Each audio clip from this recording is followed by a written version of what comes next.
আচ্ছা, সিজারিয়ান সেকশনে ডেলিভারি হওয়ার পর আমরা হসপিটালের বেডে দেখি নতুন মায়েরা শুয়ে থাকে বা বসে বসে রেস্ট নেয়, হাঁটাচলা কমিয়ে দেয়।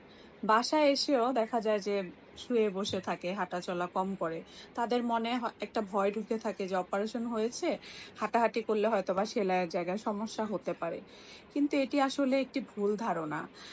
যেকোনো অপারেশনের পর আমাদের শরীরের প্ল্যাটিলেট এবং রক্ত জমাট বাঁধার কিছু উপাদান রয়েছে, সেগুলো আকাশচুম্বী পরিমাণ বেড়ে যায়। উপাদানের পরিমাণ যেহেতু রক্তে স্বাভাবিকের তুলনায় বেড়ে যায়, সেক্ষেত্রে হয় কি যে রক্ত বেশি বেশি জমাট বেঁধে এবং ছোট ছোট দানাতে পরিণত করে, এবং এগুলোকে আমরা থ্রোম্বাস বলে থাকি।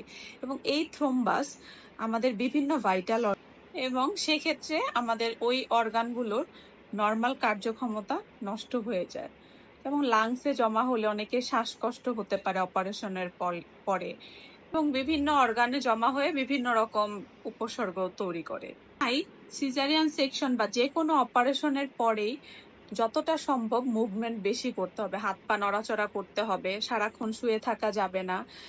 যদি কেউ বিছানা থেকে উঠতে না পারে তাহলে সাথে কেউ থাকলে তার হাত পা মাসাজ করে দিতে হবে, এবং বিভিন্ন উপায়ে নড়াচড়া করতে হবে যেন সেই থ্রোম্বাস ফর্ম না হতে পারে।